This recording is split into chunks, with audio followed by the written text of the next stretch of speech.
കൃഷ്ണ കൃഷ്ണ ഹരേ കൃഷ്ണ. ഇപ്പൊ ലൈവ് ആയിട്ടുണ്ടല്ലോ അല്ലേ?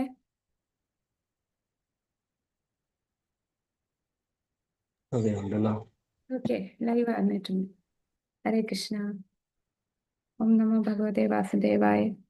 ഓം അജ്ഞാനതിമിരാന്ധസ്യ ജ്ഞാനാഞ്ജനാശലാകയാ ചക്ഷുരുന്മീലിതം യേന തസ്മൈ ശ്രീഗുരുവേ നമഃ.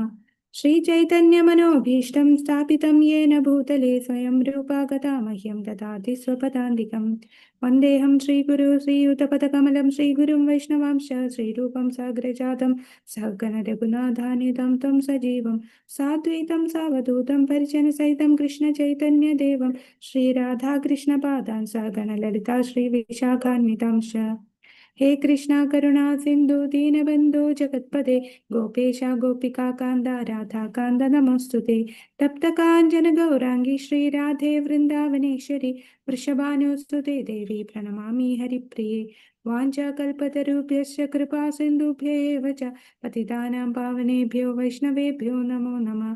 നമോ വിഷ്ണുപാദായ കൃഷ്ണപ്രേഷ്ഠായ ഭൂതലേ ശ്രീമതേ ഭക്തിവേദാന്ത സ്വാമിനിതി നാമിനി. നമസ്തേ സരസ്വതി ദേവേ ഗൗരവാണി പ്രചാരിണി നിർവിശേഷശൂന്യവാദി പാശ്ചാത്യദേശധാരിണി. ജയ ശ്രീകൃഷ്ണ ചൈതന്യ പ്രഭു നിത്യാനന്ദ ശ്രീ അദ്വൈത ഗദാധര ശ്രീവാസാദി ഗൗരഭക്തവൃന്ദ. ഹരേ കൃഷ്ണ കൃഷ്ണ കൃഷ്ണ ഹരേ ഹരേ ഹരേ രാമ രാമ രാമ ഹരേ ഹരേ. ഹരേ കൃഷ്ണ കൃഷ്ണ കൃഷ്ണ ഹരേ ഹരേ ഹരേ രാമ രാമ രാമ ഹരേ ഹരേ. ഹരേ കൃഷ്ണ കൃഷ്ണ കൃഷ്ണ ഹരേ ഹരേ ഹരേ രാമ രാമ രാമ ഹരേ ഹരേ. ഹരേ ഹരേ. ഹരേ കൃഷ്ണ. നമുക്ക് പ്രണാമ മാതാജി. ഈ ഹരേ അഷ്ടകം കൃഷ്ണ. നാനാശാസ്ത്ര വിചാരണൈക നിപുണോ സ്ഥാപകോ ലോകാനാം ഹിതകാരിണോ കാരിണോ ത്രിഭുവനേ മാന്യോ ശരണ്യകരോ രാധാകൃഷ്ണ പദാരവിന്ദ ഭജനാനന്ദേന മോത്താലികോ വന്ദേ രൂപ സനാതനോ രഘുയുഗോ ശ്രീജീവഗോപാലകോ. ഹരേ കൃഷ്ണ. അപ്പൊ നമ്മുടെ ശ്ലോകം കൂടെ ചൊല്ലാം. അന്യാഭിലാഷിത ശൂന്യം ജ്ഞാനകർമാദ്യനാവൃതം ആനുകൂലേന കൃഷ്ണാനുശീലനം ഭക്തിരുത്തമാ സർവോപാധിവിനിർമുക്തം തത്പരത്വേന നിർമ്മലം ഋഷികേന ഋഷികേശ സേവനം ഭക്തിരുച്യതേ. അത് ശ്രീകൃഷ്ണനാമാദി ന ഭവേത് ഗ്രാഹ്യം ഇന്ദ്രിയൈഹി സേവോന്മുഖേ ഹി ജിഹ്വാദൗ സ്വയം യേവ സ്ഫുരതി ആദഃ അനാസക്തസ്യ വിഷയാൻ യഥാഹം ഉപയുജ്യതാ നിർബന്ധ കൃഷ്ണ സംബന്ധേ യുക്തവൈരാഗ്യം ഉച്യതേ. ഹരേ കൃഷ്ണ. അപ്പൊ നമ്മൾ ഇന്ന് ഭക്തിരസാമൃത സിന്ധുവില് അവസാനത്തെ അധ്യായത്തിലേക്ക് കടക്കുകയാണ്. നമ്മുടെ ഭക്തിശാസ്ത്രയിലുള്ള അവസാനത്തെ അധ്യായം. ഇത് കഴിഞ്ഞ അധ്യായങ്ങളുണ്ട്, ഭാഗം 2, അങ്ങനെ 4 ഭാഗം ഉണ്ടല്ലേ. നമ്മൾ ഒന്നാമത്തെ ഭാഗത്തിലെ അവസാനത്തെ അധ്യായം 19ാമത്തെ അധ്യായം. ഈ അധ്യായമാണ് ശുദ്ധ പ്രേമഭക്തി, ഭഗവോന്മുഖമായ ശുദ്ധ പ്രേമത്തിന്റെ ഭക്തി സേവനം. അപ്പൊ ഇതിന്റെ നിർവചനമുണ്ട്. ചൈതന്യ ചരിതാമൃതം മധ്യലീലയില്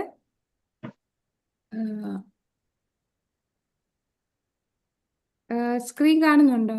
ചൈതന്യ ചരിതാമൃതം മാതാജി ഉണ്ട് 23.7 അല്ലേ? അത് കാണുന്നുണ്ടോ? ഇല്ല മാതാജി, കാണുന്നില്ല അത്. Okay okay. ഇപ്പൊ കാണാലോ. ഇപ്പൊ കണ്ടുവിടാ. ഇപ്പൊ പോയി. ഇപ്പൊ വന്നു. ചൈതന്യ ചരിതാമൃതം മധ്യലീല 23.7. ഇത് നമ്മുടെ ഭക്തിരസാമൃത സിന്ധുവില് 1.4.1, അതായത് 4ാമത്തെ തിരയിലെ ആദ്യത്തെ ശ്ലോകമാണ്. എന്താണ് പ്രേമഭക്തി? പ്രേമഭക്തിയെ നിർവചനം ആണ് ഈ ശ്ലോകത്തിൽ പറയുന്നത്. സംയന്മശ്രിണി മമ ഇതൊന്ന് കഴിഞ്ഞിട്ട് ഞാൻ മേക്ക് മേടിക്കും. മമ ത്വാതിശയാങ്കിത ഭാവാ സ ഏവ സാന്ദ്രാത്മാ ബുദ്ധൈ പ്രേമാ നിഗദ്യത്തെ. ഈ ശ്ലോകമാണ് പ്രേമ ഭക്തിയെ കുറിച്ച് പറയുന്നത്. അപ്പൊ എങ്ങനെയാണ് പ്രേമം എന്ന് പറയുന്നത്? എന്താണ്? ആ ഭാവം ഹൃദയത്തെ പൂർണ്ണമായും മൃദുവാക്കുകയും, മൂന്ന് കാര്യങ്ങൾ പറയുന്നുണ്ട്. എന്താണ്? ആദ്യം നമ്മൾ ഭാവഭക്തിയിൽ നിന്നാണ് പ്രേമത്തിലോട്ട് എത്തുന്നത്. അപ്പൊ എപ്പോഴാണോ ആ ഭാവഭക്തി ഹൃദയത്തെ പൂർണ്ണമായി മൃദുവാക്കുന്നത്, ഭഗവാനോടുള്ള ബന്ധത്തിൽ വലിയൊരു ഉടമസ്ഥതാ ബോധം സൃഷ്ടിക്കുന്നത് രണ്ടാമത്തെ കാര്യം. പിന്നെ അത് വളരെ സാന്ദ്രീകരിക്കപ്പെടുകയും തീവ്രമാകുകയും ചെയ്യുന്നത്. അപ്പോഴാണ് അതിനെ പണ്ഡിതന്മാർ പ്രേമം എന്ന് വിളിക്കുന്നത്. അപ്പൊ പ്രേമഭക്തിയുടെ നിർവചനമാണ് ഈ ശ്ലോകത്തിൽ നമ്മൾ കണ്ടത്. എന്താണ് പ്രേമഭക്തി എന്ന് പറയുമ്പോൾ മൂന്ന് കാര്യങ്ങളുണ്ട്. ആ ഭാവം ഹൃദയത്തെ പൂർണ്ണമായി മയപ്പെടുത്തും. ഹൃദയം, നമ്മൾ ഭാവഭക്തിയിൽ നിന്നാണ് പ്രേമത്തിലോട്ട് പോകുന്നത്. അപ്പൊ ആ ഭാവഭക്തിയിൽ ഇരുന്ന് നമ്മൾ ഭാവഭക്തിയിലുള്ള സാധനയൊക്കെ ചെയ്യുമ്പോൾ, ഭാവഭക്തിയിലുള്ള നമ്മൾ ഭക്തിയുത സേവനങ്ങൾ ചെയ്ത് വരുമ്പോൾ നമ്മുടെ ഹൃദയം പൂർണ്ണമായി മൃദുലമാകും. പിന്നെ ഭഗവാനോട് ഭയങ്കര പൊസസീവ് ആയിരിക്കും. ഭഗവാൻ എൻ്റെ ഭഗവാൻ, അല്ലെ? അതായത് ഭഗവാനും നമ്മളുള്ള ബന്ധം എന്താണെന്ന് ഭാവഭക്തിയിലേ അറിയാം. അപ്പൊ ആ ഭാവഭക്തിയില് ഇപ്പം ദാസ്യരസം അല്ലെ സഖ്യരസമാണെങ്കിൽ, ഭാവഭക്തിയിൽ ഞാനും ഭഗവാനും തമ്മിൽ സഖ്യരസമാണെന്ന് അറിയാം. പ്രേമത്തിലെത്തുമ്പോ ഞാൻ ഇന്ന വ്യക്തിയാണ്, ആ വ്യക്തി ഭഗവാന്റെ ലീലയിൽ പോയി ഉള്ളിൽ ആന്തരികമായിട്ട് ആ ലീലയിൽ പങ്കെടുക്കും. അപ്പൊ അങ്ങനെ അത്രയും അടുത്ത ഭഗവാനോടുള്ള ബന്ധം, ആ ഉടമസ്ഥാവകാശം നൽകും. അത്യന്തം ഘനീഭവിക്കുകയും തീവ്രമാവുകയും ചെയ്യുന്നു. ഭാവഭക്തി ഒരുപാട് തീവ്രവും ഘനീഭവിക്കുകയും തീവ്രം എന്ന് പറഞ്ഞാൽ, നമ്മളിപ്പം ഒരു പാല് കാച്ചുന്ന പോലെ, പാൽ ആദ്യം വെള്ളം പോലെ ഇരിക്കും. പിന്നെ അത് നമ്മൾ ഇങ്ങനെ കുറുക്കി എടുക്കുമ്പോഴത്തേക്ക് അത് കട്ടിയാവും. അതാണ് ആ ഘനീഭവിക്കുന്നത്. അപ്പൊ അത്രയും കട്ടിയായിട്ടുള്ള ആ ഭാവഭക്തി, അതായത് ഘനീഭവിക്കുക എന്ന് പറഞ്ഞാൽ അവിടെ വേറൊന്നുമില്ല, ഭഗവാൻ അല്ലാതെ മറ്റ് ചിന്തകൾ, മറ്റൊന്നിനോടും അവർക്ക് ആസക്തി ഉണ്ടാവില്ല. ഭൗതികമായിട്ടുള്ള ഒരു വസ്തു, സ്വന്തം ശരീരത്തിനോടും തൻ്റെ ബന്ധുക്കള്, അങ്ങനെ ഒന്നിനോടും അവകാശബോധമോ ഒന്നിനോടും ആസക്തിയോ ഉണ്ടാവില്ല. ഭഗവാൻ അല്ലെങ്കിൽ വേറൊന്നുമില്ല, ഭഗവാൻ മാത്രമേ ഉള്ളൂ അവരുടെ ഉള്ളില്. ആ ഒരു സ്റ്റേറ്റിൽ എത്തുന്നതാണ് പ്രേമഭക്തി എന്ന് പറയുന്നത്. അപ്പൊ പ്രേമഭക്തിയുടെ ഈ ഒരു നിർവചനത്തിനെ നമ്മൾ പ്രാഥമികവും ദ്വിതീയവുമാവും, അതായത് പ്രൈമറി, സെക്കൻഡറി, ഈ തടസ്ഥ ലക്ഷണവും സ്വരൂപ ലക്ഷണവും തടസ്ഥ ലക്ഷണവുമായിട്ട് നമുക്ക് വേർതിരിക്കാം. നമ്മൾ ആദ്യത്തെ ശ്ലോകത്തിനെ ഇങ്ങനെ രണ്ടായിട്ട് വേർതിരിച്ചില്ലേ? ഓർമ്മയുണ്ടോ? അന്യാഭിലാഷിത ശൂന്യം. ആ ശ്ലോകത്തിനെ നമ്മൾ പ്രൈമറി, സെക്കൻഡറി എന്നും പറഞ്ഞ് ഇടയ്ക്കൊരു ഡൗട്ട് ചോദിച്ചിരുന്നല്ലോ. ഓർക്കുന്നുണ്ടോ അത്?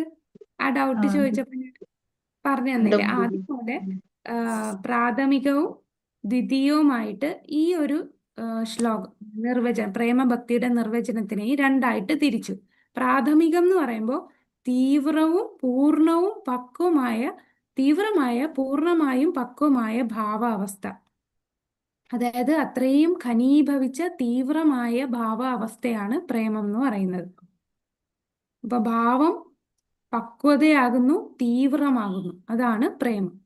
ഇനി ഇതിന്റെ ദ്വിതീയ സവിശേഷതകൾ എന്ന് പറഞ്ഞാൽ അതിനെ നമ്മൾ തടസ്ഥ ലക്ഷണം എന്ന് പറയും. ഈ പ്രാഥമിക ലക്ഷണത്തെ നമ്മൾ സ്വരൂപ ലക്ഷണം എന്ന് പറയും. ദ്വിതീയ സവിശേഷതയെ തടസ്ഥ ലക്ഷണം എന്ന് പറയും. അപ്പൊ തടസ്ഥ ലക്ഷണം എന്ന് പറഞ്ഞാൽ ബാക്കി രണ്ട് കാര്യങ്ങൾ, അതായത് ഹൃദയത്തെ പൂർണ്ണമായി മൃദുവാക്കുന്നു. പിന്നീട് എന്താണ്? ഭഗവാനോടുള്ള തീവ്ര ഉടമസ്ഥാവകാശം ഉണ്ടാകുന്നു. അങ്ങനെ ഈ മൂന്ന് കാര്യങ്ങളാണ് പ്രേമഭക്തിയിലുള്ള വ്യക്തിയിൽ ഉണ്ടാകുന്നത്. അപ്പൊ പ്രേമത്തിന്റെ നിർവചനം: ഹൃദയത്തെ മൃദുവാക്കുന്നു, പിന്നെ ഭഗവാനോടുള്ള ഉടമസ്ഥാവകാശം ഉണ്ടാകുന്നു, പിന്നെ ഭാവഭക്തി തീവ്രവും പൂർണ്ണമായും പക്വമായ ഭാവാവസ്ഥയാണ്. അപ്പൊ ഭാവാവസ്ഥയിൽ നിന്നാൽ അത് അത്ര പക്വമാവാത്തത് കൊണ്ടാണ് ഇപ്പം നമ്മൾ ഭരതരാജാവിന്റെ കഥ എടുക്കുകയാണെങ്കിൽ, അദ്ദേഹം ഭാവ സ്റ്റേജിലായിരുന്നു. ആ ഭാവ സ്റ്റേജിൽ നിന്ന വ്യക്തിയാണ് ഒരാസക്തി തോന്നി. ആരോട് ആസക്തി തോന്നി? അതിനോട്. ആ മാനിനോടല്ലേ? പക്ഷെ പ്രേമത്തിലെത്തിയ ഒന്നിനോടും ആസക്തി തോന്നില്ല. അത്രയും കട്ടിയാണ്. ഒരു ഇരുമ്പ് കട്ടിക്കകത്ത് നമ്മൾ എന്ത് വെച്ച് കുത്തി കുത്തി ഇറക്കാൻ നോക്കിയാലും അത് കയറില്ല. കാരണം അവരുടെ ഉള്ളിൽ ഭഗവാൻ മാത്രമേ ഉള്ളൂ. ഇപ്പൊ വില്വമംഗല താക്കൂറിന്റെ ഇതില് അദ്ദേഹം കഴിഞ്ഞ ജന്മം ഭാവഭക്തിയിൽ നിന്ന ഭക്തനായിരുന്നു. പിന്നീടാണ് അടുത്ത ജന്മം ഒരു വേശ്യസ്ത്രീയായിട്ട് അദ്ദേഹത്തിന് ആസക്തി ഉണ്ടായത്. അപ്പൊ കഴിഞ്ഞ ജന്മം അദ്ദേഹം എന്താണ് ചെയ്തത്? എന്തുകൊണ്ടാണ് അദ്ദേഹം ഈ ജന്മം ആ ഒരു ആസക്തി വന്നത്? അറിയോ അദ്ദേഹത്തിന്റെ കഴിഞ്ഞ ജന്മം? ആ അറിഞ്ഞില്ല. ആരുടെയാ മാതാജി? വില്വമംഗല താക്കൂറിന്റെ.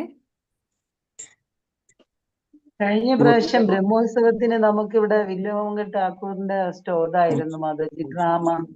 അത് ശരി. മുജുകുന്ദ എന്ന് പറഞ്ഞു അല്ലെ? മുജുകുന്ദ അങ്ങനെ കേട്ടിട്ടുണ്ട്, അറിയില്ല. ആണോ? അതെനിക്കറിയില്ല. ഞാന് ഭാഗവതം ക്ലാസ്സിൽ കേട്ടതാണ്. അതായത് ആ. അദ്ദേഹം കഴിഞ്ഞ ജന്മം ഒരു ആം, ഭഗവാന്റെ വലിയ ഭക്തനായിരുന്നു. അപ്പൊ അദ്ദേഹത്തിന് പൈസ എല്ലാം വെച്ചിട്ട് എന്ത് പണം കിട്ടിയാലും ഭഗവാന് വേണ്ടി ക്ഷേത്രം പണിയണം, അങ്ങനെ ഒരു ചിന്തയിലായിരുന്നു. അപ്പോഴാണ് അവിടെ ഉള്ള ഒരു ഒരു ഒരു വ്യക്തിയുടെ ഒരുപാട് പണമുള്ള വ്യക്തിയാണ്. അത് രാജാവായിരുന്നോ അതോ ജന്മിയായിരുന്നോ അതെനിക്ക് ഓർമ്മയില്ല. അപ്പൊ അദ്ദേഹത്തിന്റെ മകള് മരിച്ചു പോകും. ചെറുപ്പത്തിലെ മകള് മരിച്ചു പോകും. അപ്പൊ ആ ഒരു മകള് മരിച്ചു പോകുമ്പോൾ മകൾ ഈ മരിക്കുമ്പോൾ ചില ആൾക്കാര് ആ മകൾക്ക് അവകാശപ്പെട്ട സ്വർണമെല്ലാം അടക്കുന്നതിന്റെ കൂട്ടത്തില് ആ സ്വർണം കൂടെ വെച്ചിട്ട് അടക്കും. അപ്പോൾ ഇദ്ദേഹം പറയും, ഈ സ്വർണം ഇപ്പൊ ആ ശവത്തിന്റെ കൂടെ സ്വർണം വെച്ചിട്ട് എന്ത് പ്രയോജനം? ആ പൈസ കൊണ്ട് എനിക്ക് ഭഗവാന്റെ ക്ഷേത്രം പണിയാലോ, അങ്ങനെ ഭഗവാന് വേണ്ടി ഉപയോഗിക്കാലോ. അങ്ങനെ കരുതി ഇദ്ദേഹം ആ ശവകുടീരം മാറ്റി ആ സ്വർണം എടുക്കാൻ പോകും. സ്വർണം എടുക്കാൻ പോകുമ്പോ ഈ പെൺകുട്ടി, മരിച്ചു കിടക്കുന്ന ആ പെൺകുട്ടിയോട് ഒരു അട്രാക്ഷൻ തോന്നും. സുന്ദരിയായിട്ടുള്ള ഒരു പെൺകുട്ടിയാണ് മരിച്ചത്. ആ കുട്ടിയോടുള്ള അട്രാക്ഷൻ തോന്നിയത് കൊണ്ടാണ് അടുത്ത ജന്മം അദ്ദേഹത്തിന് അങ്ങനെ ഒരു ആസക്തി ഉണ്ടായത് കൊണ്ട് അടുത്ത ജന്മം ഈ സ്ത്രീ വേശ്യസ്ത്രീയായിട്ട് വരികയും പിന്നെ വില്വമംഗല ഠാക്കൂർ അദ്ദേഹം ആ സ്ത്രീയുടെ പുറകെ പോകുന്നതും പിന്നെ ബാക്കി കഥ നമുക്കറിയാവുന്ന പോലെ അല്ലെ. അച്ഛന്റെ ശ്രാദ്ധ സമയത്ത് പോലും ഇദ്ദേഹത്തിന് സ്ത്രീയെ കാണാനുള്ള വെമ്പലായിരുന്നു. പകുതിക്കിട്ട് അദ്ദേഹം ആ സ്ത്രീയെ കാണാനായിട്ട് അല്ലെ ഒരു ശവത്തിന്റെ പുറത്ത്, നല്ല മഴയും ഇടിയുള്ള സമയത്ത് ഒരു ശവത്തിന്റെ പുറത്ത് കയറി കടന്നു. പിന്നെ ഒരു പാമ്പിനെ പിടിച്ച് മതില് ചാടി അങ്ങനെ ആ സ്ത്രീയെ കാണുന്നു. അപ്പോഴാണ് അവര് ചോദിക്കുന്നത്, നിങ്ങൾ ഈ ഇത്രയും ത്യാഗം ചെയ്തത് അത് ഭഗവാനോടായിരുന്നെങ്കിൽ. അപ്പോഴാണ് അദ്ദേഹത്തിന് മാറ്റം സംഭവിച്ചല്ലേ. അപ്പൊ ആ സ്ത്രീയുമായിട്ട് ആ ഒരു വെറും ഒരു ഭഗവാന് വേണ്ടി സേവ ചെയ്യാൻ പോയ വ്യക്തിയാണ്. അതേപോലെയാണ് ഭരതരാജാവും അല്ലെ. ഭരതരാജാവും ഭാവഭക്തിയിലെത്തി തൻ്റെ ഐശ്വര്യങ്ങളും കുടുംബവും എല്ലാം വിട്ടിട്ട് ഭഗവാന്റെ അടുത്ത് ധ്യാനിക്കാനായിട്ട് പോയപ്പോഴാണ് മാനിനോട് ആസക്തി വന്നത്. ഇവിടെ വില്വമംഗല താക്കൂർ കഴിഞ്ഞ ജന്മത്തിൽ അദ്ദേഹം ഭഗവാന് ക്ഷേത്രം പണിയാനുള്ള സ്വർണം എടുക്കാൻ പോയപ്പോഴാണ് ആ മരിച്ചു കിടക്കുന്ന സ്ത്രീയോട് ആ സൗന്ദര്യത്തിൽ ആസക്തനായത്. അങ്ങനെ വീണ്ടും ജന്മം എടുക്കേണ്ടി വരുന്നു. അപ്പൊ ഭാവഭക്തിയിലും വീഴ്ച സംഭവിക്കാം. അതത്രയും ഘനീഭവിച്ചിട്ടില്ല, തീവ്രമായിട്ടില്ല. അത് തീവ്രമാവുകയും ഘനീഭവിക്കുകയും ചെയ്യുന്ന അവസ്ഥയാണ് പ്രേമഭക്തി.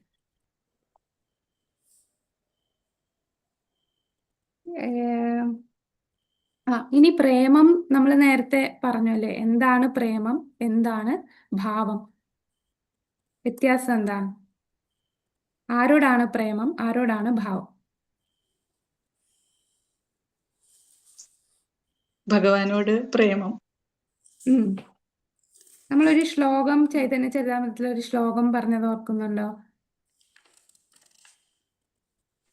ഇതാണ് ആ ശ്ലോകം. പ്രീതിവാഞ്ച ആ കൃഷ്ണൻ പ്രീതിവാഞ്ച താരേ പോലെ പ്രേമ, പ്രേമ. പ്രീതിവാഞ്ച താരേ പോലെ കാമ. കാമ. ഹരിപോലെ. അതെ. ആത്മേന്ദ്രിയ പ്രീതി വാഞ്ച താരേ ബലി കാമ, കൃഷ്ണേന്ദ്രിയ പ്രീതി ഇച്ഛ ധാരേ പ്രേമനാമ.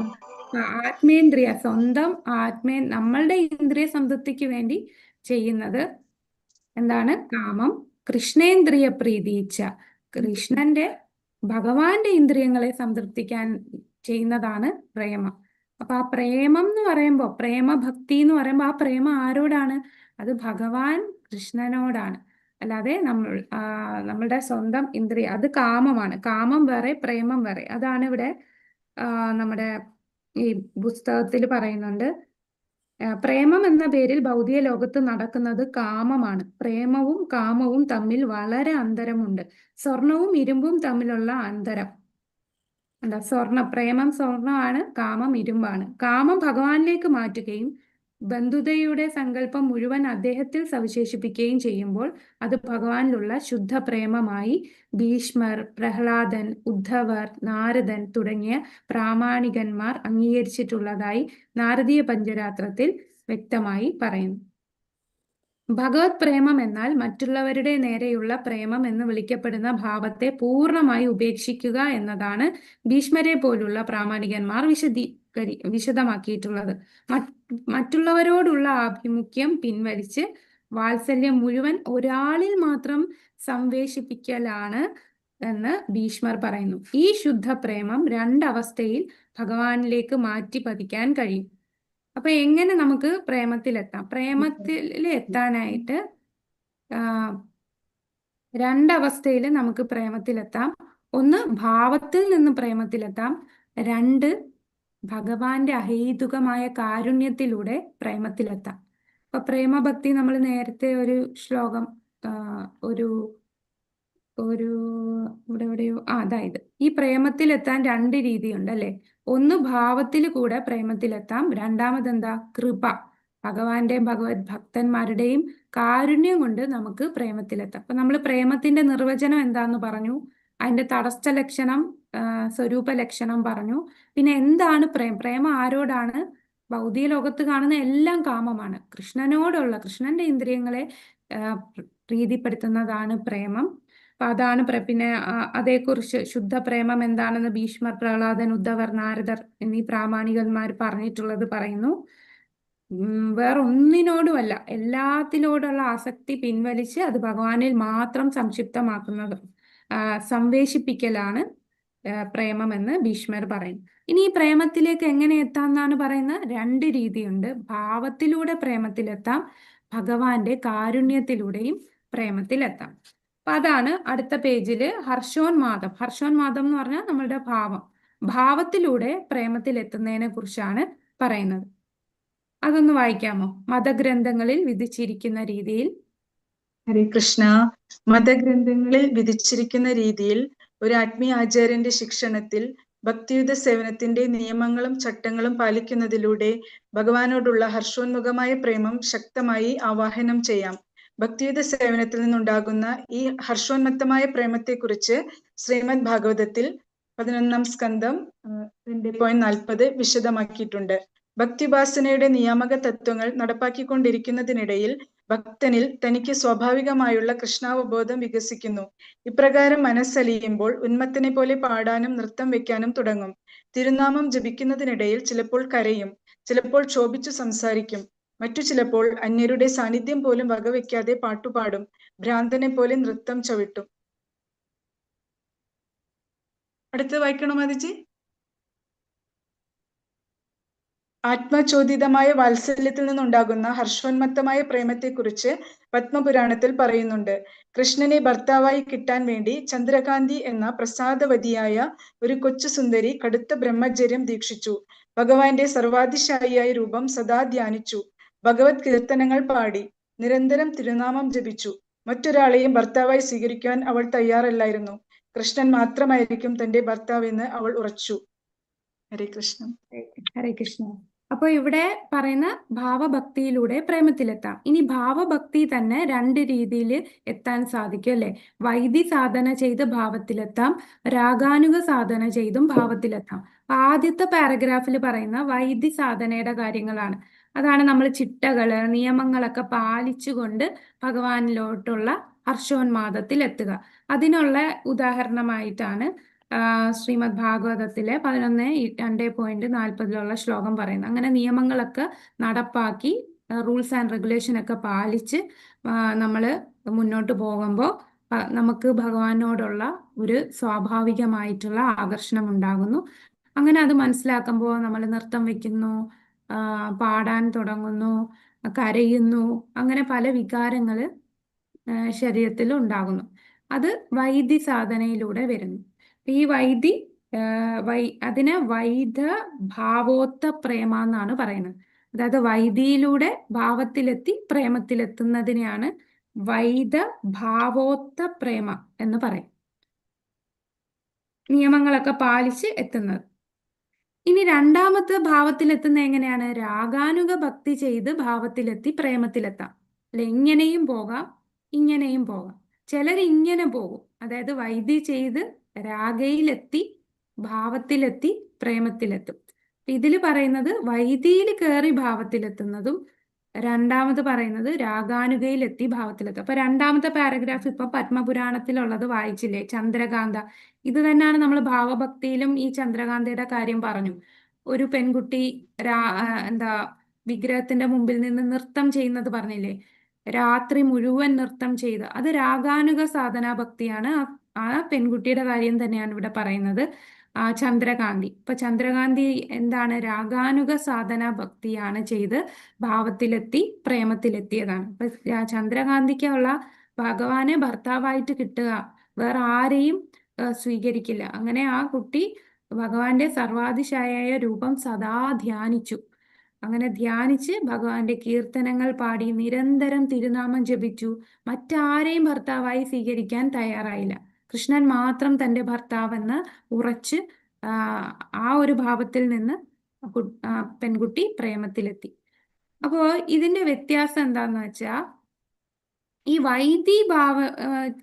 വൈദി സാധന ചെയ്ത് ഭാവത്തിലെത്തി പ്രേമത്തിലെത്തുവാണെങ്കിൽ അവർക്ക് കിട്ടുന്നത് ഭഗവാന്റെ ഐശ്വര്യഭാവത്തിലുള്ള ഭഗവാൻ, അതായത് വൈകുണ്ഠപ്രാപ്തിയായിരിക്കും വരിക. അവർക്ക് വൃന്ദാവനത്തില് വ്രജ ഭക്തി കിട്ടില്ല. വൈദിയിലൂടെ ഭാവത്തിലെത്തി പ്രേമത്തിലെത്തുന്നവര് ഭഗവാന്റെ ഐശ്വര്യം അറിയുന്നവരാണ്. ഭഗവാന്റെ എന്താണ് മാഹാത്മ്യ ജ്ഞാനം എന്ന് പറയാം. ഭഗവാന്റെ മാഹാത്മ്യം അറിഞ്ഞ്, അതായത് പരമപുരുഷനാണ്, ആ ഷഡൈശ്വര്യങ്ങളുള്ള ഭഗവാനാണെന്ന് മനസ്സിലാക്കി അവർക്ക് ഭഗവാനെ ആ ഒരു ദാസ്യഭാവം അല്ലെ ശാന്തഭാവം, ഈ രണ്ട് രീതിയിലുള്ള അവസ്ഥയിലായിരിക്കും എത്തുക. അപ്പൊ അവർക്ക് 4 മുക്തി കിട്ടും. ഏതൊക്കെയാണ് ആ 4 മുക്തി? ഏതൊക്കെയാണ്?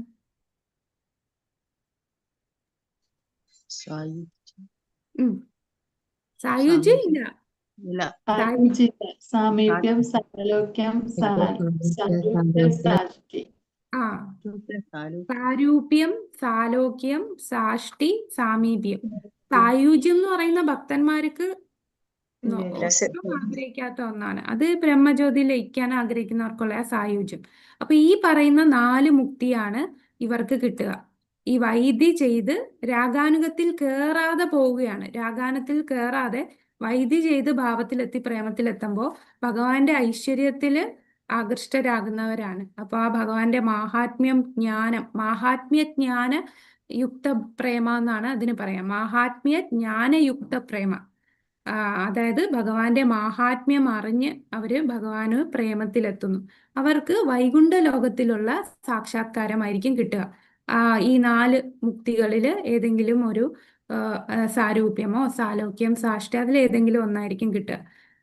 ഇനി രാഗാനുഗ ചെയ്ത് ഭാവത്തിലെത്തി പ്രേമത്തിലെത്തുന്നവർക്ക് അവർക്ക് കിട്ടുന്നതാണ് കേവല പ്രേമ. ഇപ്പൊ 2 പ്രേമം തന്നെ 2 എണ്ണം ഉണ്ട്. എന്താണ്? മാഹാത്മ്യ ജ്ഞാനയുക്ത പ്രേമയും കേവല പ്രേമയും. കേവല പ്രേമം എന്ന് പറഞ്ഞാൽ അവർക്ക് ഭഗവാന്റെ ഐശ്വര്യത്തിൽ ഒന്നും ആസക്തിയില്ല. ഭഗവാന്റെ ആ മധുരത്തിലാണ്, ഭഗവാന്റെ ലീലകളില് അത് അവർക്കാണ് സാഖ്യരസം, മാധുര്യരസം, വാത്സല്യരസം, ഈ 3 രസത്തിലേക്ക് എത്താൻ സാധിക്കുന്നത് രാഗാനുഗ സാധന ഭക്തി ചെയ്യുന്ന അവർക്ക്. വ്രജഭക്തി കിട്ടുന്നത് രാഗാനുഗ സാധന ചെയ്ത് കിട്ടുന്നവർക്കാണ് വ്രജഭക്തി കിട്ടുക. അപ്പൊ ആ ഡിഫറൻസ് മനസ്സിലായോ? വൈദി ചെയ്താൽ അവർക്ക് വ്രജഭക്തി കിട്ടില്ല, വൈദിയിലൂടെ ഡയറക്റ്റ് ഭാവത്തിലും പ്രേമത്തിലും എത്തുന്നവർക്ക് വ്രജഭക്തി കിട്ടില്ല. വൈകുണ്ഠ ലോകത്തിലുള്ള ആ, സ്ഥാനമായിരിക്കും. അവിടുത്തെ ദാസ്യമോ ശാന്തവും ദാസ്യഭാവമായിരിക്കും ലഭിക്കുക. പക്ഷെ രാഗാനുഗയിൽ എത്തിയിട്ട് ഭാവത്തിലെത്തി പ്രേമത്തിലെത്തുകയാണെങ്കിൽ വ്രജഭക്തി ലഭിക്കും. വ്രജഭക്തി എന്ന് പറയുമ്പോൾ അവർക്ക് ഏതൊക്കെ രസത്തിൽ വരാം? മാധുര്യമാകാം, സാഖ്യമാകാം, വാത്സല്യമാകാം. അവിടെ ഗോലോക വൃന്ദാവനത്തിൽ കടക്കാൻ സാധിക്കുന്ന ആ പ്രേമത്തിലെത്താം. അത് കേവല പ്രേമം, അത് പ്രേമം മാത്രം. മറ്റേത് മാഹാത്മ്യ ജ്ഞാനം, ഭഗവാന്റെ മാഹാത്മ്യവും ഭഗവാന്റെ ഐശ്വര്യത്തിലും ആസക്തനാകുന്നതാണ്. ഐശ്വര്യത്തിനെ അറിഞ്ഞ് അതില് അത്ഭുതപ്പെട്ട് ഭഗവാനെ ആ രീതിയിൽ ആരാധിക്കുന്നതാണ്. ഇനി ഒരു കാര്യം കൂടെ ഉണ്ട്. ഈ രാഗാനുഗ ഭാവത്തിലെത്തുന്നവർക്ക് ഇനി രാഗാനുഗ സാധന ഭക്തി ചെയ്യുന്നതിന്റെ ഇടയിൽ നമ്മളിപ്പോ അർച്ചന ചെയ്യുമ്പോൾ രുക്മിണി ദേവിയെ അല്ലെങ്കിൽ ഭഗവാന്റെ ദ്വാരകാ കൃഷ്ണനെയാണ് ആരാധിക്കുന്നതെങ്കിൽ അവർക്ക് കേവല പ്രേമം കിട്ടില്ല. അവര് ദ്വാരകയിലോ മധുരയിലോ ആയിരിക്കും പോവുക. വ്രജഭക്തിയില് അവർക്ക് കിട്ടില്ല. അപ്പൊ വ്രജഭക്തി എന്ന് പറയുമ്പോൾ അവിടെ ഭഗവാന്റെ ഐശ്വര്യഭാവത്തിലുള്ള ഭഗവാനെ ആരാധിക്കുന്നവർക്കല്ല വ്രജഭക്തി വരിക. എന്താണ്, ഗോക്കളെ മേച്ച് നടക്കുന്ന ഗോപാല കൃഷ്ണനെ ആരാധിക്കുന്ന വ്രജഭൂമിയിലുള്ള ആ കൃഷ്ണനെ ആരാധിക്കുന്ന. ദ്വാരകയിലും മധുരയിലും എന്ന് പറയുമ്പോൾ ഭഗവാൻ രാജാവാണ്, ഐശ്വര്യഭാവത്തിലുള്ള കൃഷ്ണനാണ്. ആ കൃഷ്ണനെ ആരാധിക്കുന്നവർക്ക് എവിടെ പോകാൻ സാധിക്കൂ? മധുരയിലും ദ്വാരകയിലുമാണ് പോകാൻ സാധിക്കുക. വ്രജത്തിൽ കടക്കാൻ സാധിക്കില്ല. അപ്പൊ വ്രജത്തിൽ കടക്കുന്നവരാണ് കേവല ഭക്തി. അപ്പൊ രാഗാനുഗ ചെയ്താൽ ഉറപ്പായിട്ടും വ്രജത്തിൽ കടക്കാമെന്ന് പറയാൻ സാധിക്കില്ല. കാരണം രാഗാനുഗയുടെ ഇടയിൽ നമ്മളുടെ ആകർഷണം ഐശ്വര്യഭാവത്തിലുള്ള കൃഷ്ണൻ, ദ്വാരകാ കൃഷ്ണനെയാണ്. അല്ലെങ്കിൽ രുക്മിണി ദേവിയെ പോലെ ആകണം, ഭഗവാന്റെ ഭാര്യയായിട്ട് ഭാര്യയെ സേവിക്കുന്നവർ, അങ്ങനെയുള്ള ഭാവമാണെന്നുണ്ടെങ്കിൽ അവർക്ക് കിട്ടുന്നത് മധുരയും ദ്വാരകയും ആയിരിക്കും. ഒന്നും കുറവല്ല. കാരണം നമുക്കറിയില്ല, ഓരോരുത്തരും ഓരോ സ്വരൂപമാണ്, ഓരോരുത്തർക്കും ഓരോ അട്രാക്ഷനാണ്. ഇപ്പൊ ഹനുമാന് ശ്രീരാമനാണ് എല്ലാം. അതുപോലെ നമ്മൾ ഓരോ ജീവാത്മാവിനും ഏതോ ഒരു ഭഗവാന്റെ ഏതോ രൂപത്തിലുള്ള, ചിലപ്പോൾ ഐശ്വര്യത്തിലുള്ള ഭഗവാനായിരിക്കാം, ചിലപ്പോ ഗോകുലത്തിലുള്ള വ്രജഭൂമിയിലെ ഭഗവാനെ ആയിരിക്കാം, ചിലപ്പോൾ വൈകുണ്ഠത്തിലുള്ള ഭഗവാനെ ആയിരിക്കാം. അത് നമുക്കറിയില്ല. അത് പിന്നീട് നമ്മൾ റിയലൈസ് ചെയ്യുന്നതാണ്. പക്ഷെ നമ്മളുടെ ഈ ഗൗഡിയ മാധവ സമ്പ്രദായം, ബ്രഹ്മമാധവ ഗൗഡിയ സമ്പ്രദായം ഫോക്കസ് ചെയ്യുന്ന ഏതിലേക്കാണ്? രാധാകൃഷ്ണൻ. രാധാകൃഷ്ണ വ്രജഭക്തിയിലേക്കാണ് അല്ലെ നമ്മുടെ ഈ സമ്പ്രദായം പോകുന്നത്. പക്ഷെ ശ്രീ സമ്പ്രദായം എന്ന് പറഞ്ഞാൽ നമ്മളെ തിരുപ്പതി ബാലാജി, അവിടെ ശ്രീ സമ്പ്രദായം എങ്ങോട്ടാണ്? വൈകുണ്ഠത്തിലേക്കാണ്, നാരായണനിലോട്ടാണ് ആകർഷണം വരിക. ഇനി നമുക്ക് നോക്കാം ഇതിനകത്ത്. ഇനി രണ്ടാമത് എന്താ പറഞ്ഞത്? ഇപ്പൊ പറഞ്ഞത് നമ്മള് വൈദി ചെയ്ത് അല്ലെങ്കിൽ രാഘവനിക ചെയ്ത് ഭാവത്തിലെത്തി പ്രേമത്തിൽ. ഇനി അടുത്തത് കൃപ എന്ന് പറയുമ്പോൾ ഭഗവാന്റെ അല്ലെ ഭഗവാന്റെ ഭക്തന്റെ കാരുണ്യം കൊണ്ടെത്തുന്നത്. അതാണ് അടുത്തത്. ഭഗവാന്റെ അത്യസാധാരണമായ കാരുണ്യം. അതൊന്ന് വായിക്കാമോ?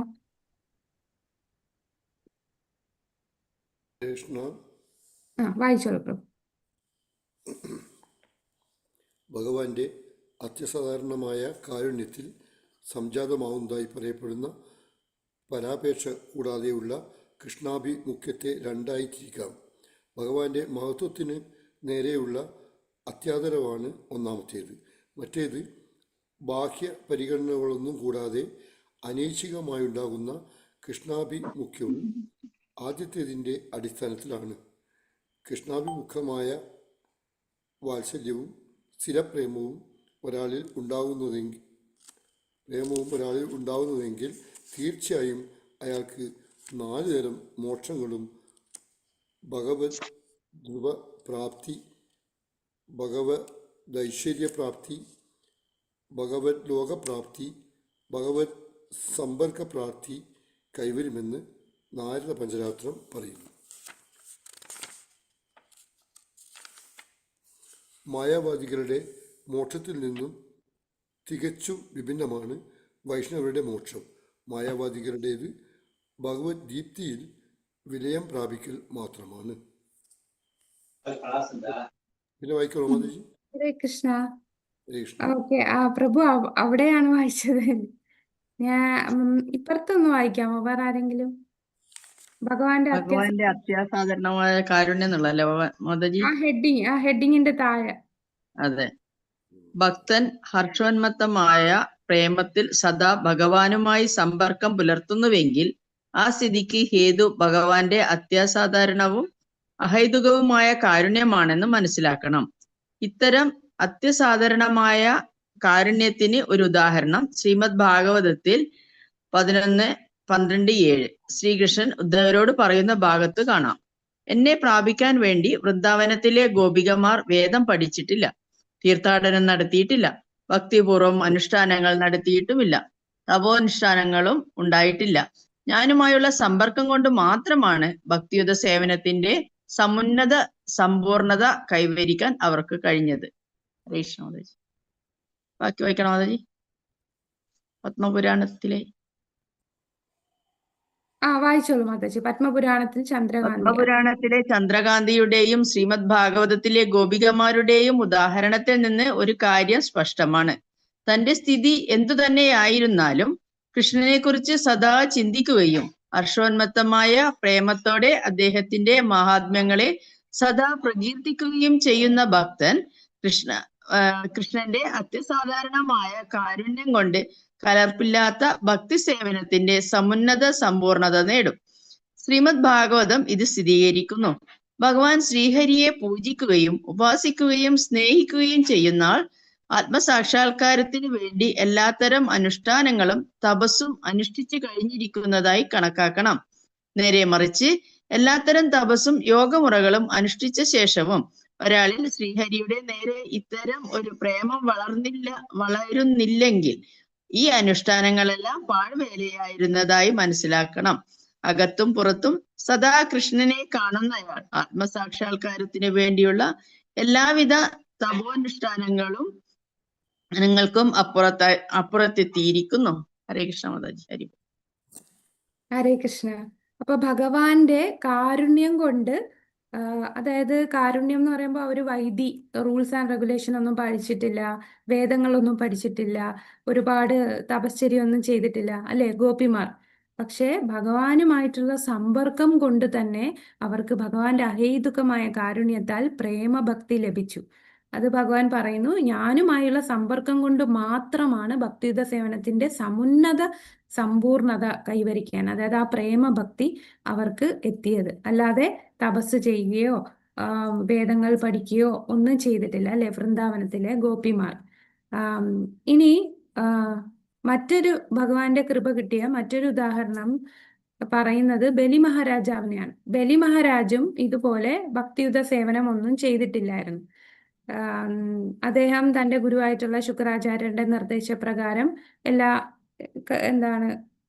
മറ്റു കാര്യങ്ങളായിരുന്നു ചെയ്തുകൊണ്ടിരുന്ന, ഭക്തിയുത സേവനം ചെയ്തില്ല. പക്ഷെ അദ്ദേഹത്തിനും ഭക്തന്റെ കാരുണ്യം. ഏത് ഭക്തനാണ് ബലി മഹാരാജന്റെ കൂടെ ഉണ്ടായിരുന്ന ഒരു ഭക്തൻ? ബലി മഹാരാജന്റെ ഭക്തൻ അദ്ദേഹത്തിന്റെ ആരാണ്? ഒരു വലിയ ഭക്തൻ, അദ്ദേഹത്തിന്റെ ഒരു റിലേറ്റീവ്. പ്രഹ്ലാദന്റെ കൊച്ചുമകനല്ലേ ബലി മഹാരാജ്. അപ്പം ആ ഭക്തന്റെ കാരുണ്യം കൂടാതെ ഭഗവാന്റെ കാരുണ്യം കൊടുത്ത് ആണ് ബലി മഹാരാജനും പ്രേമം കിട്ടിയത്. അല്ലാതെ വൈദ്യ ചെയ്യുകയോ രാഗാനുഗത്തിലൂടെയോ ഭാവത്തിലെത്തി പ്രേമത്തിലെത്തിയതല്ല ബലി മഹാരാജാവ്. ബലി മഹാരാജും ഭഗവാന്റെ കാരുണ്യത്താൽ പ്രേമത്തിലെത്തിയതാണ്. ഇനി ബലി മഹാരാജാവിന്റെയും ഗോപിമാരുടെയും വ്യത്യാസം എന്ന് പറഞ്ഞാൽ, നമ്മളിപ്പോ പറഞ്ഞില്ലേ 2 ടൈപ്പ് പ്രേമമുണ്ടെന്ന്. ഏതൊക്കെയായിരുന്നു 2 ടൈപ്പ് പ്രേമം? കേവല പ്രേമവും മഹാത്മ്യ ജ്ഞാനയുക്ത പ്രേമവും കേവല പ്രേമവും. ഇതിൽ ആരാണ് കേവല പ്രേമം? ഗോപിമാരാണോ അതോ ബലി മഹാരാജാണോ? ഗോപികമാർക്ക് കേവല പ്രേമമാണ്. അത് അവർക്ക് വ്രജഭക്തിയാണ് ലഭിക്കുക. പക്ഷെ ബലി മഹാരാജാവ് ഭഗവാന്റെ ഐശ്വര്യം മനസ്സിലാക്കി, ആ മാഹാത്മ്യം അല്ലെ? മാഹാത്മ്യ ജ്ഞാന യുക്ത പ്രേമമാണ് ബലി മഹാരാജാവിന് കിട്ടിയത്. അപ്പൊ രണ്ടുപേരും ഭഗവാന്റെ കാരുണ്യം കൊണ്ട് പ്രേമത്തിലെത്തിയതാണ്. ഈ രണ്ടുപേരുടെയും പ്രേമത്തിന്റെ വ്യത്യാസം, ഗോപിമാർക്ക് കേവല പ്രേമമാണ് കിട്ടിയത്, ബലി മഹാരാജാവിന് മാഹാത്മ്യ ജ്ഞാനയുക്ത പ്രേമമാണ് ലഭിച്ചത്. അപ്പൊ ഈ ഭഗവാന്റെ കാരുണ്യം കൊണ്ട് കിട്ടുന്ന പ്രേമത്തിനെ പറയുന്നതാണ് പ്രസാദോത്ത പ്രേമ. ഭാവത്തിലൂടെ എത്തുന്ന പ്രേമത്തിനെയാണ് ഭാവോത്ത പ്രേമ എന്ന് പറയുന്നത്. ഒന്ന് പ്രസാദോത്ത പ്രേമ. അപ്പൊ പ്രസാദോത്ത പ്രേമ തന്നെ രണ്ടെണ്ണം പറഞ്ഞു. ഒന്ന് ഭഗവാന്റെ മാഹാത്മ്യം, ഭഗവാന്റെ ആ ജ്ഞാനമുണ്ട്, ഭഗവാന്റെ ശക്തി എത്രയാണ്, പരമപുരുഷനാണ് എന്നറിഞ്ഞുള്ള പ്രേമം. അപ്പൊ ബലി മഹാരാജാവ് മാക്സിമം എവിടെ പോവുകയുള്ളൂ? എവിടെ എത്തിച്ചേരും? ദ്വാരക. വൈകുണ്ഠം മാതാജി. വൈകുണ്ഠത്തിൽ അല്ലെ? ഇപ്പൊ സുതല ലോകത്താണ്. പിന്നെ സുതല ലോകത്ത് തന്റെ ഭരണമൊക്കെ കഴിഞ്ഞ് അദ്ദേഹത്തിന് അടുത്ത ജന്മം ഇന്ദ്രനാവാനുള്ള ഇതും ഭഗവാൻ അനുഗ്രഹം കൊടുത്തു. അതെല്ലാം കഴിഞ്ഞ് അദ്ദേഹം തിരിച്ചു പോവല്ലോ. തിരിച്ചു പോകുന്നത് വൈകുണ്ഠത്തിലേക്കായിരിക്കും പോകാൻ സാധിക്കുക. പക്ഷെ ഗോപിമാരെന്ന് പറഞ്ഞാൽ എവിടെയാണ്? വൃന്ദാവനമാണ്, അല്ലാതെ മധുര ദ്വാരക പോലും അല്ല. കേവല പ്രേമം എന്ന് പറഞ്ഞാൽ അത് വൃന്ദാവനമാണ്. മധുര ദ്വാരക വന്നാലും അവിടെ ഐശ്വര്യം മിക്സ് ആണ്. അതുകൊണ്ട് അത് കേവല പ്രേമമായിട്ട് പറയില്ല. അതാണ് രണ്ട് ടൈപ്പ് പ്രേമ ഭക്തിയെ കുറിച്ച് പറയുന്നത്. ഇത് നാരദ പഞ്ചരാത്രത്തിലാണ്. ആ പ്രേമാഞ്ജന പ്രഭു നേരത്തെ വായിച്ചില്ലേ ആ ഭാഗം? അപ്പൊ അവിടെ പറയുന്നുണ്ട്, നാരദ പഞ്ചരാത്രത്തിൽ പറയുന്നു അവർക്ക് കിട്ടുന്ന മോക്ഷം എന്ന് പറയുന്ന 4 തരത്തിലുള്ള ആ മോക്ഷത്തില് എത്തിച്ചേരും. ശുദ്ധവും കലർപ്പില്ലാത്തതുമായ ഭക്തിസേവനം എന്നാൽ വ്യക്തിഗതമായ ലാഭം ലക്ഷ്യമാക്കി അല്ലാത്ത ഭക്തിസേവനം എന്നാണ് അർത്ഥമെന്ന് നാരദീയ പഞ്ചരാത്രം വ്യക്തമാക്കുന്നു. കൃഷ്ണനുമായി നിരന്തര പ്രേമത്തിൽ കഴിയുകയും കൃഷ്ണനിൽ തന്നെ മനസ്സ് ഏകാഗ്രമാക്കുകയും ചെയ്യുന്ന ഭക്തിഭാവം മാത്രമാണ് ഭഗവാൻ കൃഷ്ണനെ ആകർഷിക്കാനുള്ള ഒരേ ഒരു മാർഗം. മറ്റൊരു വിധത്തിൽ പറഞ്ഞാൽ ഭഗവാന്റെ രൂപത്തെക്കുറിച്ച് നിരന്തരം ചിന്തിക്കുന്ന വൈഷ്ണവൻ ആണ് ഉത്തമനായ വൈഷ്ണവൻ, അല്ലെ? ഭഗവാന്റെ ആ രൂപത്തെ നമ്മൾ എപ്പോഴും ചിന്തിക്കണം. അതുകൊണ്ടാണ് നമ്മൾ വിഗ്രഹ ആരാധന, ആ ഡീറ്റെയിൽസിനെ കാണുമ്പോൾ, ആ രൂപത്തോടെ കാണുമ്പോൾ ആ രൂപം നമ്മളുടെ ഉള്ളിൽ വരണം. ആ രൂപത്തെ നമ്മൾ ധ്യാനിക്കണം. ആ രൂപത്തെ നിരന്തരം ചിന്തിക്കുന്ന വൈഷ്ണവനാണ് ഉത്തമനായ വൈഷ്ണവൻ. പൊതുവെ പറഞ്ഞാൽ ഭക്തിയുത സേവനത്തിന്റെ നിയാമക തത്വങ്ങൾ അനുസരിച്ചതിന്റെ ഫലമായി ഭഗവാന്റെ അഹേതുകമായ കാരുണ്യം നേടിയ ഭക്തൻ ഭഗവാന്റെ പരമോന്നത മഹത്വത്തിലേക്കും അദ്ദേഹത്തിന്റെ സർവാതിശായ സൗന്ദര്യത്തിലേക്കും പരാപേക്ഷ കൂടാതെയുള്ള ഭക്തിയുത സേവനത്തിലേക്കും ആകർഷിക്കപ്പെടുന്നു. അതായത് ഭക്തിയുത സേവനത്തിന്റെ നിയാമക തത്വങ്ങൾ വീക്ഷിക്കുന്നതിലൂടെ ഭഗവാന്റെ സർവാതിശായ സൗന്ദര്യം പൂർണ്ണമായും ആസ്വദിക്കാൻ കഴിയുമെന്ന അർത്ഥം. അത് നമ്മൾ നേരത്തെ പറഞ്ഞ പോലെ നിയാമക തത്വങ്ങൾ എന്ന് പറയുമ്പോൾ ഏതാണ്? വൈദ്യസാധനാ ഭക്തി. അപ്പൊ ആ വൈദ്യസാധനാ ഭക്തി ചെയ്യുമ്പോൾ ഏതിലേക്കാണ് ആകൃഷ്ടമാകുന്നത്? ഭഗവാന്റെ ആ ഐശ്വര്യത്തിലേക്കാണ്. സർവാതിശായ സൗന്ദര്യം ആസ്വദിക്കുന്നു. പിന്നെ ഈ രാഗാനുക ചെയ്യുവാണെന്നുണ്ടെങ്കിൽ ഭഗവാന്റെ ആ രൂപത്തിൽ മാത്രം, ഐശ്വര്യത്തിലേക്ക് പോകില്ല. അങ്ങനെ ഭക്തന്റെ മേൽ ഭഗവാന്റെ അസാധാരണമായ കാരുണ്യം ഉണ്ടായാൽ മാത്രമേ ഇത്തരം ഉത്കൃഷ്ട നില സാധ്യമാകൂ. അപ്പൊ ഇവിടെ ഡയറക്റ്റ് കൃപ. ഇനി ഈ ഭാവത്തിൽ എത്തുക എന്നൊക്കെ പറഞ്ഞാലും അവിടെ ഭഗവാന്റെ കൃപ വേണം, അല്ലേ? ഭഗവാന്റെയും ഭക്തന്റെയും കാരുണ്യം ഉണ്ടെങ്കിലേ നമുക്ക് വൈദിയിൽ തന്നെ നിഷ്ഠയിലൊക്കെ വരാനുള്ള സ്റ്റേജിൽ എത്തുക. അനർത്ഥ നിവൃത്തി കഴിയാൻ തന്നെ എന്താണ്, പല ജന്മങ്ങൾ എടുക്കുമെന്നാണ് പറയുന്നത്. ഒരുപാട് ജന്മം എടുത്തായിരിക്കും നമ്മൾ അനർത്ഥ നിവൃത്തി കഴിഞ്ഞ് നിഷ്ഠാരുചി ആസക്തിയിലൊക്കെ എത്തുന്നത്. അത് കഴിഞ്ഞാണ് ഭാവത്തിലെത്തുന്നത്, അല്ലേ? അപ്പൊ അങ്ങോട്ട് എത്തണമെങ്കിലും ഭഗവാന്റെ കാരുണ്യം വേണം. അപ്പൊ ഈ ഒരു കൃപ പ്രതീക്ഷിച്ചിരിക്കുക എന്ന് പറഞ്ഞാൽ നമ്മൾ എന്താണ് ഒരു ഉപമ പറഞ്ഞത്? എന്നെങ്കിലും ഭഗവാന്റെ കൃപ കിട്ടും, അന്നേരം ഞാൻ കേറിപ്പോട്ടെ എന്ന് ചിന്തിച്ചിരിക്കാവോ നമുക്ക്? ആ കൃപ കിട്ടുന്ന ആർക്കായിരിക്കും? നമ്മളൊരു ഉപമ പറഞ്ഞിരുന്നു. എന്താ പ്രഭു? അച്ഛന്റെ സ്വത്തിന് കിട്ടുമെന്നുള്ള അതൊക്കെ അത് കിട്ടും. ദായഭാഗം അല്ലേ? ഭഗവാന്റെ കാരുണ്യം എന്തായാലും കിട്ടും. പക്ഷെ നമ്മൾ എന്ത് ചെയ്യണം? ശബരിയുടെ കഥയാണോ? സേവനം ചെയ്തുകൊണ്ടിരിക്കണം. ഭക്തിയുത സേവനം ചെയ്തുകൊണ്ടിരിക്കുക. അത് ചെയ്യണം. ചെയ്യാതെ നമ്മൾ എന്നെങ്കിലും ഭഗവാൻ എനിക്ക് കൃപ തരുമെന്നും പറഞ്ഞ് ഇരിക്കാൻ പാടില്ല, അല്ലെ? ഭഗവാന്റെ കാരുണ്യം. ഭഗവാന്റെ കൃപയ്ക്ക് വേണ്ടി കരയണോ പ്രഭു മാതാജി? അതെ അതെ, നമ്മൾ കരയണം ഭഗവാനോട്, എന്നെ രക്ഷിക്കൂ എന്ന് പറയണം അല്ലെ. നമ്മൾ നേരത്തെ പറഞ്ഞില്ലേ, ചില ആൾക്കാര് കൃപയിലൂടെയും കിട്ടുമല്ലോ, അപ്പൊ കൃപയ്ക്ക് വേണ്ടി കാത്തിരിക്കാന്ന് പറഞ്ഞ് ഇതൊന്നും ചെയ്യത്തില്ല. അങ്ങനെ ചെയ്താൽ കിട്ടുമോ?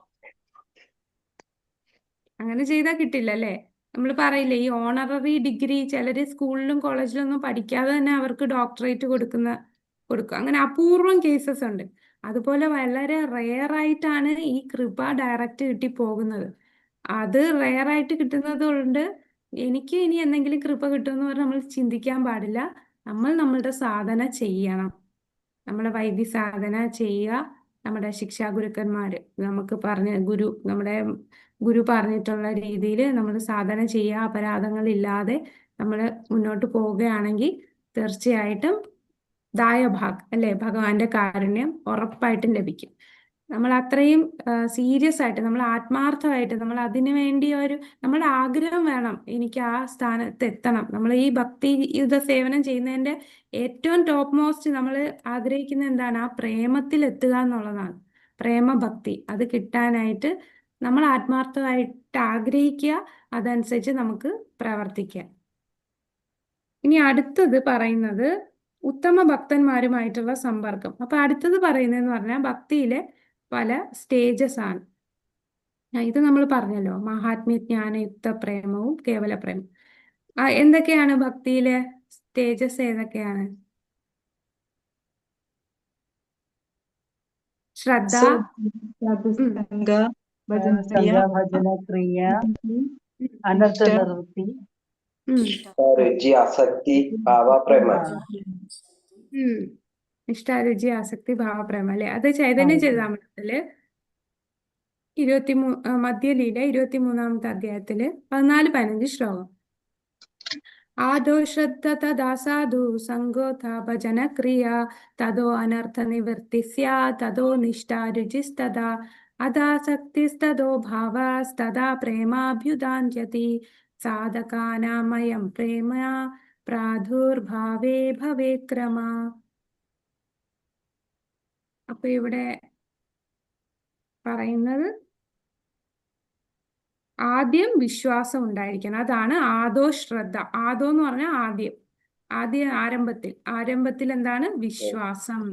പിന്നീട് ശുദ്ധഭക്തരുമായിട്ടുള്ള സഹവാസത്തിൽ താല്പര്യം ഉണ്ടാകും, അതാണ് സാധുസംഘ. അതിനുശേഷം ഒരാൾ ആത്മീയ ഗുരുവിൽ നിന്ന് ദീക്ഷ സ്വീകരിക്കുകയും അദ്ദേഹത്തിന്റെ ആജ്ഞകൾക്കനുസൃതമായി നിയന്ത്രണ തത്വങ്ങൾ പാലിക്കുകയും ചെയ്യുന്നു, അതാണ് ഭജനക്രിയ. അങ്ങനെ ഒരാൾ എല്ലാ അനാവശ്യ ശീലങ്ങളിൽ നിന്നും മുക്തനാകുന്നു, അത് അനർത്ഥ നിവൃത്തി. ഭക്തി സേവനത്തിൽ ഉറച്ചു നിൽക്കുകയും ചെയ്യുന്നു. അതിനുശേഷം നിഷ്ഠ, പിന്നെ രുചി, അഭിരുചി, ആസക്തി വികസിക്കുന്നു. ഇതാണ് സാധനയുടെ മാർഗം. നിയന്ത്രണ തത്വങ്ങൾക്കനുസൃതമായി ഭക്തി സേവനം നടപ്പാക്കൽ. ക്രമേണ വികാരങ്ങൾ തീവ്രമാവുകയും ഒടുവിൽ സ്നേഹത്തിന്റെ ഉണർവുണ്ടാകി, അതായത് പ്രേമത്തിലെത്തുന്നു. ആസക്തി കഴിഞ്ഞ് ഭാവത്തിലെത്തി, പിന്നെ അത് ഭാവം തീവ്രവും ഘനീഭവിക്കുകയും ചെയ്യുമ്പോഴാണ് എന്തുണ്ടാവുന്നത്? പ്രേമം. സ്നേഹത്തിന്റെ ഉണർവുണ്ടെന്ന് പറഞ്ഞാൽ പ്രേമത്തിലെത്തുന്നു.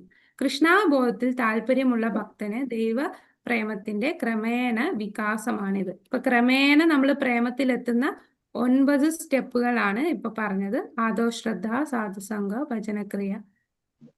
അപ്പൊ ശ്രദ്ധ എന്ന് പറഞ്ഞാൽ ആദ്യം വിശ്വാസം അല്ലെ, വിശ്വാസം ഉണ്ടാകണം. പിന്നെ ഭക്തനുമായിട്ടുള്ള സമ്പർക്കം ഉണ്ടാക്കുന്നു, ശ്രവണം. ഭജനക്രിയ, ഗുരുവിന്റെ ശരണം പ്രാപിക്കുന്നു. സാധനാഭക്തി ആരംഭിക്കുന്നു. കണ്ടോ, സാധനാഭക്തി ആരംഭിക്കുന്ന എപ്പോഴാണ്? ഗുരുവിനിൽ ശരണം പ്രാപിക്കും. ഗുരുവിൽ നിന്ന് നമ്മൾ ദീക്ഷ എടുക്കുമ്പോൾ അതാണ് ഇനിഷ്യേഷൻ. നമ്മൾ ഈ തുടങ്ങുന്നത് അപ്പോഴാണ്.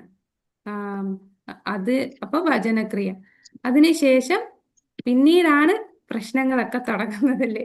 നമ്മളുടെ ഉള്ളിലുള്ള ആ സട്ടിലായിട്ടുള്ള ഫോൾസ് ഈഗോ, നമ്മുടെ കാമം, ക്രോധം, മോഹം, അതൊക്കെ ഇളകിക്കളയണം. അനർത്ഥ നിവൃത്തി എന്ന് പറഞ്ഞാൽ അതിൽ നിന്നെല്ലാം മുക്തമാകുന്ന സ്റ്റേജ് ആവുമ്പോഴാണ് അനർത്ഥ നിവൃത്തി. പിന്നെ നിഷ്ഠ, സ്ഥിരമാകും. ശ്രദ്ധയുള്ളത് സാധന നല്ല സ്ഥിരമായിട്ട് പോകും.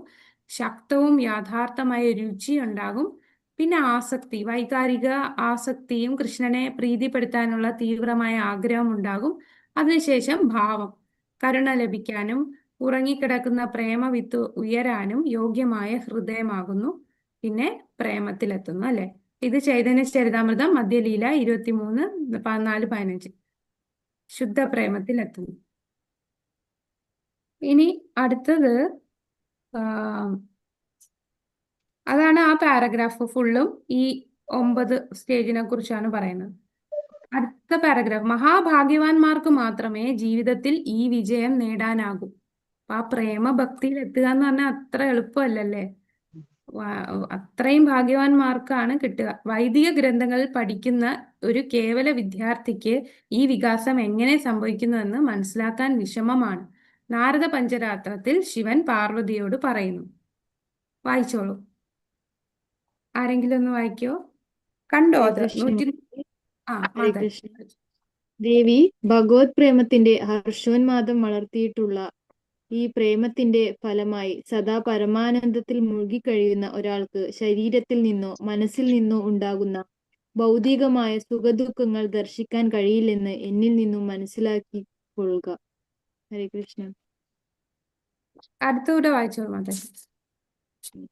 പ്രേമമെന്ന ആദിവൃക്ഷത്തിന്റെ വ്യത്യസ്ത ശാഖകളായ വാത്സല്യവും പ്രേമവ്യാപാരങ്ങളും പല വിധത്തിലുള്ള വാത്സല്യാവിഷ്കാരത്തിന്റെ മുന്നോടിയാണത്. അത് ഇവിടെ ചർച്ച ചെയ്യുന്നില്ല. ഇവയൊക്കെ സനാതന ഗോസ്വാമിയുടെ ഭാഗവതാമൃതത്തിൽ വിശദീകരിച്ചിട്ടുണ്ട്. ഇത്തരം വാത്സല്യത്തിന്റെയും പ്രേമവ്യാപാരങ്ങളുടെയും വിഷയം അത്യന്തം ഗുപ്തമാണെങ്കിലും സനാതന ഗോസ്വാമി അത് തികച്ചും വ്യക്തമായി വിവരിച്ചിട്ടുണ്ട്. അതീന്ദ്രിയ സൗന്ദര്യം എന്ന സങ്കല്പം സ്ഥാപിച്ചെടുത്ത സനാതന ഗോസ്വാമിയുടെയും ഗോപാലഭട്ട ഗോസ്വാമിയുടെയും രഘുനാഥദാസ ഗോസ്വാമിയുടെയും അതീന്ദ്രിയ സുഖം എന്ന തത്വത്തിന്റെ അവതരണം പ്രബന്ധമായി രൂപഗോസ്വാമി രചിച്ച ഭക്തിരസാമൃത സിന്ധു എന്ന ഗ്രന്ഥത്തിന്റെ 1-ാം ഭാഗം ഇങ്ങനെ അവസാനിപ്പിക്കുന്നു.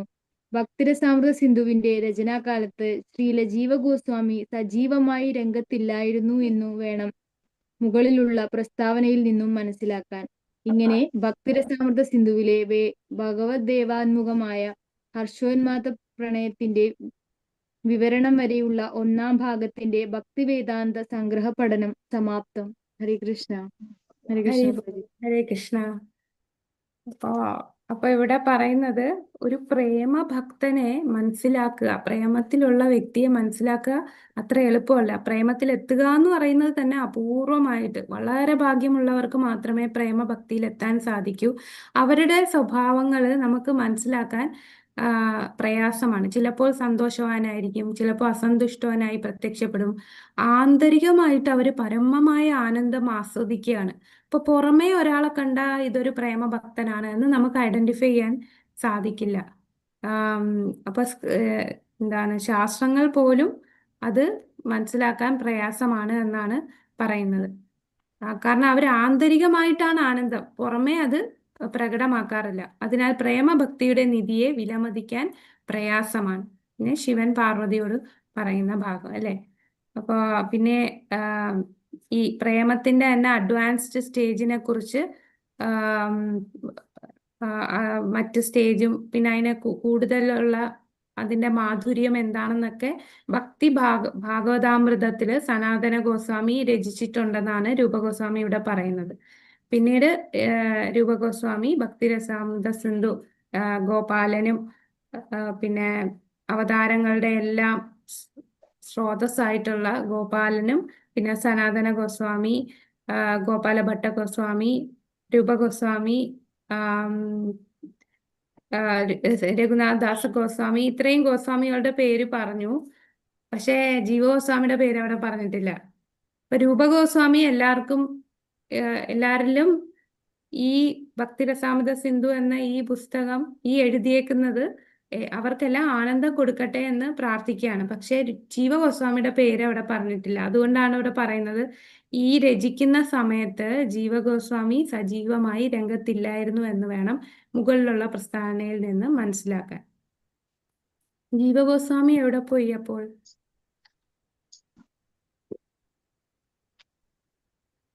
എവിടെ പോയെന്നറിയോ? ജീവഗോസ്വാമിക്ക് ഇടയ്ക്കൊരു പണിഷ്മെന്റ് കിട്ടിപ്പോയിരുന്നു.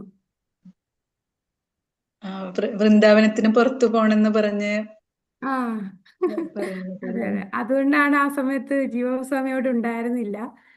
ഇപ്പം ജീവഗോസ്വാമിയുടെ അതിനുശേഷം സനാതന ഗോസ്വാമി പോയി കണ്ടിട്ട് രൂപഗോസ്വാമിയോട് പറയും, ജീവഗോസ്വാമി അവിടെ കിടന്ന് കഷ്ടപ്പെടുകയാണ്, നീ അവനെ വിളിക്കൂ, തിരിച്ചു വിളിക്കൂ എന്ന് പറയുമ്പോൾ രൂപഗോസ്വാമി കുറച്ച് നിർദ്ദേശങ്ങൾ ജീവഗോസ്വാമിക്ക് എഴുതി കൊടുക്കും.